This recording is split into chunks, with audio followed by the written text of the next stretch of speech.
بەناوی خۆی گەورە و میهرەبان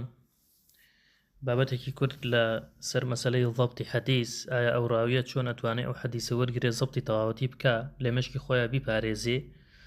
و یا ئەگەر لەسەر نووسراوێک نووسیبێتی بە تەواوەتی بیپارێزێ و بیگەێنێت. تەبعاً ضەبت سێ جۆرە: تەلەقی و حەمل و ئەدا. تەلەقی یانی وەرگرتن، حەمل یانی لە لای خۆت بیپارێزی بەو شێوازەی کە وەرتگرتووە، ئەدا یانی بیگەێنی. تەبعاً هەر سێکیان ڕەبتێکی زۆر قوڵیان بەیەکۆ هەیە، جوان ورد بیری لێ بکەنەوە. ئایا وەریەگری یەکەم وەکو خۆیت وەرگرتووە، دووەم چۆن ئەتوانی لە لای خۆت بیپارێزی بەو شێوازەی کە وەرتگرتووە، سێیەم چۆن ئەتوانی بیگەێنی بەو شێوازەی کە وەرتگرتووە لە لای خۆت پاراستوتە. هەر سێکی زۆر قورسە بەیەکەوە، ڕەبتی تەواوەتیان بەیەکۆ هەیە. بەڵام یەکەمیان بریتە لە تەلەقی وەرگرتن. ئەگەر وەرگرتنەکە کێشەی تێبکەوێ، ئەو کاتە کێشەکەوێتە حەملەکە و کێشەی تەواوەتیکەوێتە ئەداکە. هەندێک جار وەرگرتنەکە وەکو خۆی وەری ئەگری. ئێستا پێتان هەڵێم وەرگرتن چییە؟ ئایا کە تۆ حەدیثێک ڕاویەک حەدیثێکی وەرگرتووە یانی چی؟ و پاشان چۆن سەتاسەد بزانم وەکو خۆی ئەیگەێنێ. ئێمە هەموو ڕۆژگار ینی ڕۆژگارێکە،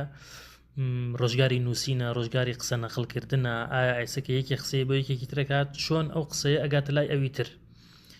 سەتاسەد چۆن یەقینت هەیە بە سەلامەتی پێی گەیشت بێت. دەمەنێمە هەر قسەیەک کە ئەیکەی هەموو لەفزێک، هەموو کەلامێ ئەلەمە تێبگەین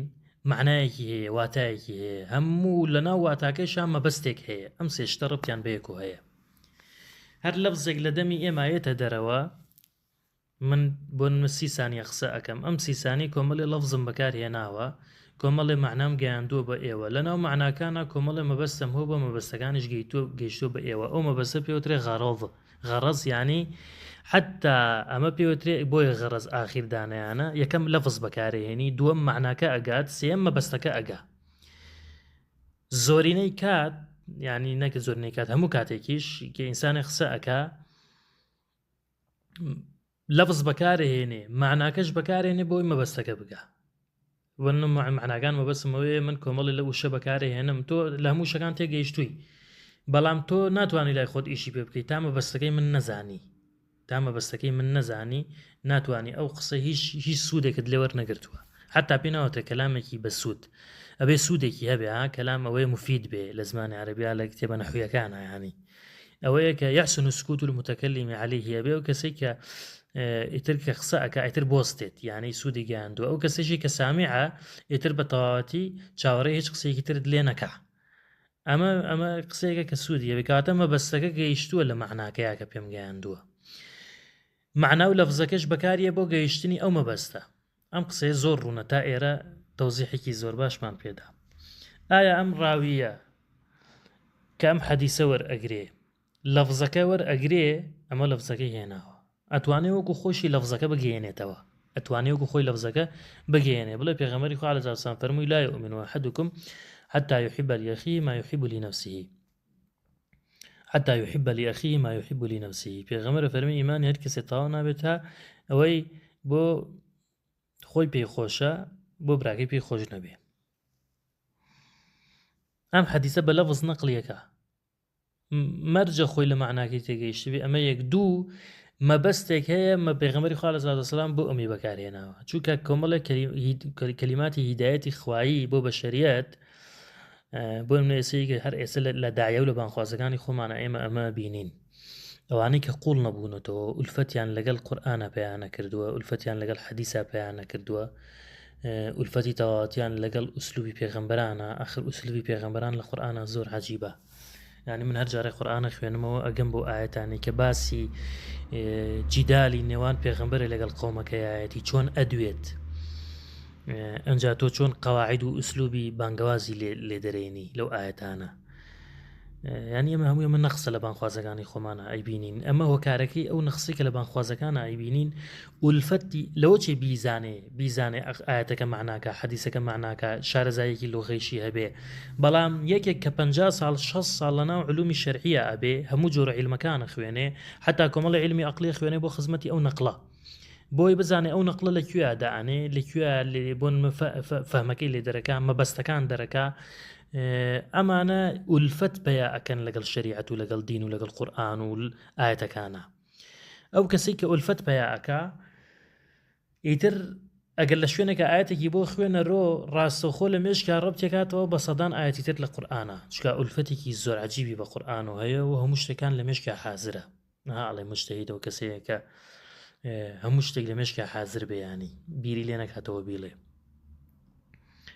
ئیجتیهاد هەموو مەوزوعەکان لە مێشکا هەبێ کورتی پوختیەوە بڵم لە خزمەتانە بانگیشیدا لە لای ئێمەوە بەڵام مەبەستەکەمە گێنم و ئیتر کۆتایی پێێنم لەم قسانە مەبەستەکەی لە هەموو کەلامێکە ئەبێ ئەو کەسە لەو مەبەستە حاڵی بوو بێ ئەو ساقسەکەی بە تەواوەتی ئەگا من لێرە دەست پێەکەم بە یەک فەرمایشتی ئیمامی شافعی بۆتانە خوێنمەوە تا لە مەسەلەی زەبط زیاتر حاڵی ببین طبعا ئیمامی شافعی لە کتێبی ڕیسالەیە لە پەڕ ئەم تەبەی کە من کە من لامە لاپەڕە 153 لە باسی بابەکانە خەبەری واحید تا ئەڕواتە سەر ئەوەی ئەڵێ ئەبێ کەسێک حەدیثێک بگێڕێتەوە ینی مەرجی ڕاویەکە ثقة في دينه أبي يعني كسك أهل دين بأهل تقوى به كالثقة في دينه يعني عدالتي تواوتيها به على باس عدالة داوت معنوية طاعات إخوائي جبتشك أو كمال أموراته بيزاني وخوي حرام بارزك إمام شافعي لكتب رسالة فرمي من حدث به ثقة في دينه ثقة في دينه يعني ثقة تواوتي بدينك هبه یەک مەرجێک مەمەسا ناسری سوبحانی ئەفەرمێ ئێستا قسەکەمان لەسەر قسەی مەمەسا ناسری سوبحانیە ئایا تا چەند ئەم قسەی مەمەسا ناسری سوبحانی مەقبولە وەو قسەی ئیمامی شافعی هێنمەوە ئێمە خۆمان نەتیجەگیریەکی تیا بکەین ینی دەرەنجامی دەرکەین لە هەردوو قسەکە دەبێت ئیمام شافعی زاتێکی زۆر بەرزانمە بەسمانی خۆخوانە خواسە مەمەسا ناسر بێنمە ئاستی ئەوە بەڵام هەرێکیان کەلامی هەرێکی هەموو کەسێک وەزنی هەیە هەندێک کەس وەلو کەلامەکەی زۆر قورسە هەندێک کەسیش وەزنی کەلامەکەی بەکەی وەزنی ئیمامی شافعی نەبێ هەر وەزنێکی تا حدێک هەیە تایبەت ئێمە کە شارەزایەکی ئۆتۆمان نییە ناچار هەموو کەسێک بخوێنینەوە ینی تێبگەین بە دەرەجە ئێمە لە زانایان شارەزا بین ئێستا ئێمە هەموو مجتەهیدی گەورەی ئیمامی مەذهبی ئیمامی شافعی ینی یەک سەرەتا ئەچینە هەموو مجتەهیدەکانی ناو مەذهبی ئیمامی شافعی لە ئاخیرە لەوە چێ زۆر جار پێویستمان بە فەرمایشێکی ئیمامی شافعی بێ ئێستا ئەم کتێبە ڕیسالە زۆر جار لە خزمەتان هاوتومانە ئیمامی شافعی ئەم کتێبەی کە نووسیوە ئەم کتێبە بۆتە ئەسڵێکی زۆر گەورە بۆ هەموو محەدیسەکان حتا فەرموون 80 جاری ڕێک خۆی بەم کتێبەیە چۆتەوە چی پێویستە لای بردووە چی پێویستە لای نەبردووە شێک لە زیادیەکەی تەنقیحی تەواوەتی کردووە 80 جاری ڕێک خۆی ئەم کتێبەی وەردی راسە کردووە یعنی ئەگەر فاریزەیە پێویست نەبوو بێ لای بردووە يعني کتێبێکی زۆر دقیق و وردە وشەیەکی بەکار نهێناوە کە پێویست نەبێت لەم کتێبەیە ئەوە عەجیبە ئەم کتێبی ڕیسالەیە بۆی هەموو زانایە ینی بوون بە مجتەهید لە مەذهبی شافعیە جا فەرمێ بێت ثقة في دینی وت مامۆستا ناسری سوبحانیە ئەفەرمێ شتێک کە تەساهولیان تیا کردووە یا ئەکرێ من بڵێم ئەم بابەتە کە زۆر گرنگە زانایانی ئەهلی جەرح و تەعدیل جەرحی یا لە قەواعیدەکانی جەرحی یەکێکیان نەکردووە کە سەردانی سوڵتانی هەبووە ئەڵێ ئەوە حەقوایە بە جەرحی تەواوەتی حساب بکرێ ئەڵێ ئەمەش لێرەیە بۆیە دەست ئەگرین بە ئاڕایی ئەو کەسانی کە لە حەدیثا متەشەدید بوون هەتا متەشەدیدتر بێ هەتا مەرجەکانی سەختتر بێ بۆ ڕاویەکان فەرمێ ئێمە بەلامانەوە مەقبولترە چونکە تایبەتیش لەو بابەیە ئەگەر کەسێک بە نیەتی ئیسلاح نەچوو بێ فێری لای چوونە لای سوڵتانەکان بوو بێ ئەوە يعني سقي تواواتي بديني مكة يعني إلا ما قريكي مبسي تواواتي الرون بو بيتو كبو إصلاح شو بولاي خلفاء وبولاي لو سردما بولاي سلاطين يعني أو اشتكى فرميت حتى زوريني أهل حديث تساهلي أنتيا كردو الله أخويا جرحي تواوي أو راويانا بكريشتان ليور نجيري شو كأوانا ما دام شون اللاي سلطانة كان شون الفيري لاي فرمان روا كان بون اعتيادي خسكان يعني أقورن اعتيادي فيري مجاملة أبن فيري جوريك لا لە ئەوەی کە ناوێرن هەموو شتێک بڵێن ئەکرێ حەدیثێکی لا بێ بیشارێتەوە ئەوەتر ئەو معنای زۆر هەڵەگرێ نامێ بچمە ئەو قوڵایە کە لەوێ باسی بکەم یەشتی کورد لێرە لە خزمەتانە بڵێم قسەی ئیمام شافعییان چینەوە خزمەتی ثقة في دينه معروفا بالصدق في حديثه أفرمي لقسكانيا أبي معروف لله هم كسيكا أم كسا زور رازقويا عاقلا لما يحدث به عاقل بأوشتي كأي ريتوا باشا شتێکە وەرەگرێ ینی یا شتێک یا قسە ئەکا بۆ خەڵکی ئەبێ خۆی عاقل بێ بۆی کە قسەی پێەکە عالما بما يحيل معاني الحديث ئەو کەسێکی حەدیثەکەی هەڵگرتووە ئەبێ عالم بێ يعني ئەمە مەرجێکە هەموو زانایانی ئەهلی حەدیث ئەبێ زۆرینیان لەسەری ڕۆشتون ئەبێ ڕاویەکە شارەزاییەکی هەبێ نەک کەسێکی ئاوام بێ حەدیثێکی لەلایە ڕاستەخۆ بچی لێ وەرگری لەبەرەوەی 100% ئەمە ڕاستگۆیە ئەصدق الناسیش بێ ئەبێ عالما بما يحيل معاني الحديث طبعا باسی خبری ئاحادە يعني کەسێک کە بەتەنیا حەدیثی لێ وەرگریە حەدیث نەقلکە ئەدای بکە ئەبێ عالما بما يحيل معاني الحديث من اللفظ عالم بێ بەوەی کە لەفزەکە چ معنایەکی هەڵگرتووە جوان جیای بکاتەوە لە لەفزەکە ئەو معنایە جیا بکاتەوە بێ عالم بێ پاشان وأن يكون ممن يؤدي الحديث بحروفه كما سمع أفرمي أبي لو كسانه بك حديثك أجيني بحرف چون بيستويتي نك معناك بجيني لا يحدث به على المعنى نابتنا معناك بجيني لأنه إذا حدث به على المعنى أجر تنها معناك بجيني وهو غير عالم كشكل را دروس به معناك أجيني عالم يجنيه بمعناك إتر يعني كسي شارزانية لبواري حديث أوي يكوتمان غير عالم بما يحيل معناه لم يدري لعله يحيل الحلال إلى الحرام لبروي لوجه تكلي بك حلال حرام لبروي أم تنها بمعناه يجيني معنى كان يشتغل شارزاني عالم نية بوي لفظك چه معناه كي هالقرتوا اتام أم روشكاريه يعني همو كسي حديث خواني توا معناه توا تحديثك اللغة كي زور دقيق نازاني حتى حديثك بيا معناك ئەو معنایی کە مەشهورە ئەچێ گەێنێ بە خەڵک لەسەر مینبەرەکانەوە لە تەلەڤیزیۆن و لەو شتانێکە هەیە بەس ئەو معنا مەشهورە ئەگەێنێ خۆی دەقیق نییە ورد نییە بزانێ لوغەیەکی باش بزانێ حەدیثەکە چ معنایەکی تایە خۆی ئەو معنایی کە لایەتی ئەگەێنێ بە خەڵکی ئیتر ئەو کاتە ئەوەیە کە حەڵاڵ و حرامێ سەتێکەڵ بۆ یەکێ لە حرامە یەکێ لە حەڵاڵە لەبەرەوەی کەسی شارەزا قسە لە شتەکانە ناکەن جابر فەرمێ وإذا أداه بحروفه اگر تنها حديثك چون ورقتبو اواش بيجيني فلم يبقى وجه يخاف فيه احالته الحديثه افرمي اتر هيشتك لويا كحديثك بلا ريا ببري اگر بلفظي خوي بيجيني ام اتر دسكاري معناكي بونا كري بلام كاتك بمعنى جاندي وعالم جنيه او كاتيتر حلال وحرام تكلك چکه هم شارزایی کی تواوینیه که واتا مرجع عالم بون زور مهمه بەڵام ئەگەر بە لەفزی خۆی گەیاندی ئەگەر عالمیش نەبێ قسەکە ئیمام شافعی وایە مادەم بە لەفزەکە گەیانوێتی ئەو کەنەوە تەسلیمی ئەەکەم ئێتر یەکێکی تر لێی تێگا بەڵام ئەم قسەی ئیمامی شافعی من نازانم ینی ئایا قسەی ئیمامی مەوەسە ناسر من نازانم ئایا 100% قسەکەی لەکوێوە هێناوە و دەرەجەی مەقبولیەتی تا چەنە من قسەکە نەقلەکەم بۆ ئێوە ینی من ناقیلم لەم بینەیە بەڵام بە جوانی قسەکەتان تێبگەێنم ینی ئەم فرمایشتەی مامۆستا ناسر ئەفەرمێ هەموو لەفزێک معنایەکی هەموو معنایەکیش مەبەستێکی هەیە ئەفەرمێ بۆ نمونە کەسێک کە بێ خەبەرێکی دەربارەی شتێکی فیزیایی لە پێشووتری شاوتومانە دەربارەی شتێکی فیزیایی نەقلکە بۆ نمونە ئەچێت لە کەسێکی کە شارەزای فیزیانیە خەبیر نییە بە فیزیان نەقلیکە وەلو زۆر ڕازگۆش بێ ئەڵێ نا لەبەرەوەی ئەو وەری ناگرێت ئەو قسەی وەرناگرێت لە کەسێکە خەبیری فیزیانە بێت چونکە ئەزانێت لێی نازانێ وەلو زۆر ڕازگۆشە قسەکە نەقلەکە بەڵام نازانێ مەبەستەکە پێی چییە لەو بابەتی فیزیایە حتا بۆ نمونە ئەفەرمێ مامۆسایەک عالمێکی فیزیایی لە شوێنێکا دانیشتووە کۆمەڵە تەلەبەی هەیە تەلەبەکانی لە خزمەتیا دانیشتوون تەلەبەی وایە 10 ساڵە لە خزمەتیایەتی تەلەبەی وایە 20 ساڵە لە خزمەتیایەتی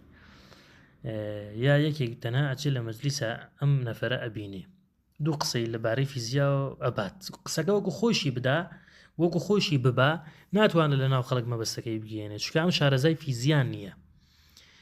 ئەو تەلەبانەی کە 10 ساڵ 15 ساڵ 20 ساڵ لە خزمەت مامۆساکەیان نابوون ئەو عالمە فیزیاییە بوون ئەتوانن ئەو تیۆریە فیزیاییانە بە تەواوەتی نەقلکەن بۆ خەڵک معناکانی کە تێگەیشت بێ ئەگەر حەدیثەکە بە لەفزی خۆشی نەگەیەنێ معناکەی بۆ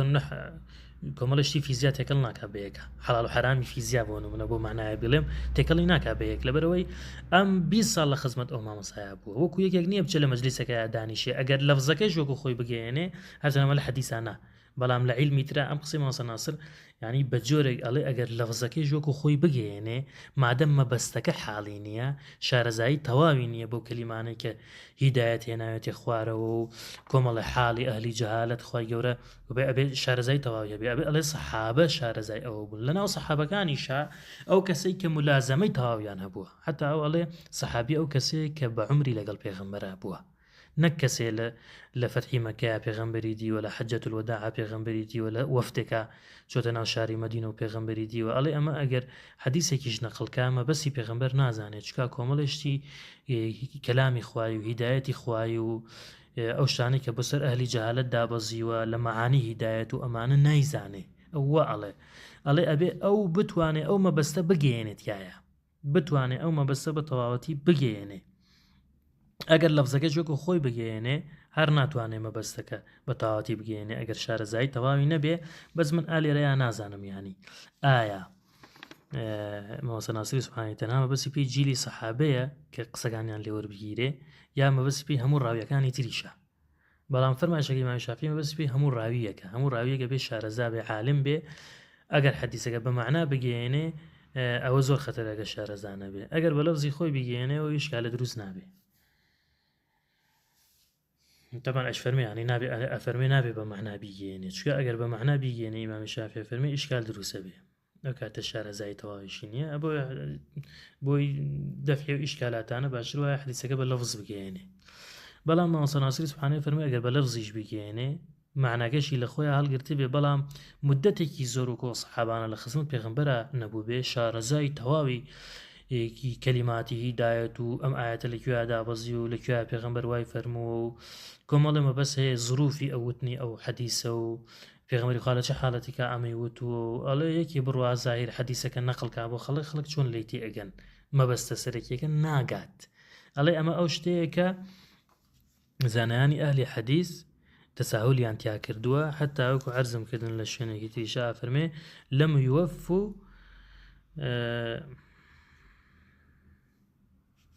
فەرمێ لەم یوەفو الأمر حقه فەرمێ حەقی تەواوەتیان نەداوە چونکە ئێمە تەلاقی و حەمل و ئەدامان هەیە ئەبێ ئەو تەلاقیە بە شێوازێک بە جوانی وەری ئەگرێ ئەبێ بزانێ مەبەستەکەیشی چییە هەر کاتێ زانی مەبەستەکەی چییە حتا بەو لەفزە ئەفەرمێ لا يعصر عليه أن يحمله ثم يؤديه ئەفەرمێ ئەو کاتە قورس نابێ مادەم بە مەبەستەکەی شەوە حاڵی بووە بە هیچ شێوازێ قورس نابێ لەوەی هەر کاتێ بیوێ بیگەێنێ هەر کاتێ لە لای خۆی بیپارێزێ چونکە ئەفەرمێ وأما من لم يفقه الكلام فإنه لا يؤمن أن يخطئ في أدائه هركس فقهي نبي لما بستكت ينقا قد لي أمين ما بمادم لما بس يقسكت حالي نبوه بلفظكش بيقرينيتوا بلفظكي توجب قد لي أمين ما بهالي تيابك چونکە ئەمینیەتێک نییە لەوە وەلو بیشی گەێنێ لەفزەکە وەکو خۆی هەر ئەمین نییە چونکە لە مەبەستەکەت حاڵی نەبووە هەر کات مەبەستەکە حاڵی بوو ئەو کاتە تۆ 100% لێی ئەمین بە کە قسەکەت وەکو خۆی ئەگەێنێ ئەمە ئەم دوو فەرمایشتە بوو لە باسی زەبتە خوای گەورە لە هەموو لایەکمان خۆش بێ من تێگەیشتنجی ئێڵم بۆ ئێوە بۆ مەعنایی خوشم یەکلا نەبوومە تۆ لەم بابەتە من ئەگەڕێمەوە سەر کتێبی علەماکان کتێبی زاناکان تایبەت و کە عەرزم کردن ئەو ئەسڵە جوانەی ئیمامی شافعی هێنابوو و دواتر ئایا ئەگەر قسەیە بکرێت تا چەنە ئەو قسەیە وەزنی بۆ دروستە بێ. ئەسسەلامو عەلەیکوم وەڕەحمەتوڵڵاهی